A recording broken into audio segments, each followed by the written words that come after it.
ایک دن دو میاں بیوی اپنی بیٹی سے ملنے اس کے گھر پہنچے۔ ان کے داماد نے بڑی گرم جوشی سے ان کا استقبال کیا، انہیں نہایت ہی عزت و احترام کے ساتھ بٹھایا اور جا کر فوراً چائے پیش کر دی۔ انہوں نے چائے کی چسکی لی اور کہا کہ بیٹا بہت ہی مزیدار چائے ہے، مگر بیٹا تم نے اتنی تکلیف کیوں کی؟ وہ بولا کہ اس میں تکلیف والی بھلا کون سی بات ہے، میں اپنے لیے چائے بنا رہا تھا تو آپ لوگ بھی آ گئے، سوچا کہ آپ کے لیے بھی بنا دوں۔ اس کے بعد وہ کچن میں چلا گیا اور اپنی بیوی کے ساتھ گھر کے کاموں میں ہاتھ بٹانے لگا۔ کبھی وہ کچن میں پیاز اور سبزی کاٹ رہا ہوتا تو کبھی اپنی بیوی کے لیے کپڑے استری کر رہا ہوتا۔ اس کی ساس اور سسر یہ دیکھ کر بہت ہی خوش ہوئے کہ ان کی بیٹی کتنی خوش قسمت ہے کہ اسے اتنا اچھا شوہر ملا ہے۔ انہوں نے وہاں رہتے ہوئے دیکھا کہ ان کی بیٹی اپنے کسی آفس کے کام میں مصروف تھی اور گھر کا سارا کام ان کا داماد کر رہا تھا۔ انہیں بڑی خوشی ہوئی۔ جب وہ وہاں سے جانے لگے تو اس کی ساس نے اسے بہت ساری دعائیں دیں کہ وہ بہت ہی اچھا انسان ہے جو ان کی بیٹی کا اتنے اچھے سے خیال رکھ رہا ہے۔ پھر وہ اپنے شوہر سے مخاطب ہوتے ہوئے بولی کہ ان کی بیٹی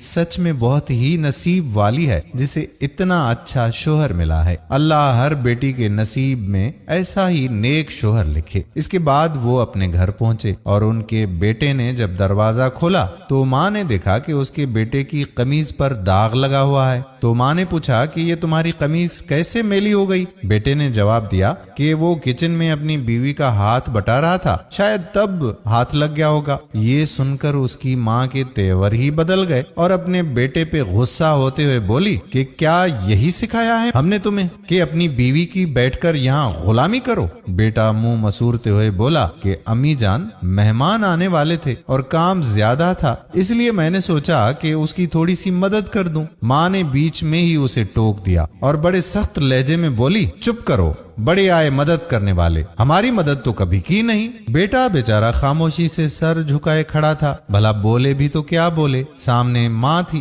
لڑکے کا باپ جو خاموشی سے یہ ساری گفتگو ان کی سن رہا تھا وہ اب بولنے لگا۔ وہ کہنے لگا کہ بیٹا تم ایک کام کرو، اپنی ماں کو اس کے داماد کے ہاں ہی چھوڑ کر آؤ، کیونکہ جب دوسرے آپ کی بیٹی کی مدد کریں تو وہ نیک، اور جب آپ کا بیٹا کسی دوسرے کی بیٹی کی مدد کرے تو وہ جورو کا غلام۔ یہ سن کر ماں کو اپنے دغلے رویے کا اب احساس ہونے لگا کہ واقعی جب یہی کام اس کا داماد کر رہا تھا تو وہ اس سے بہت خوش ہو رہی تھی، مگر جب یہی کام اس کا بیٹا اس کے گھر میں کر رہا ہے تو وہ اس پہ بے وجہ برہم ہو رہی ہے۔ دوستو یہ ویڈیو ہمارے معاشرے کی تلخ حقیقت کی عکاسی کرنے کے لیے ہے۔ ہم چاہتے ہیں کہ ہماری بیٹی جب بھی بیاہ کر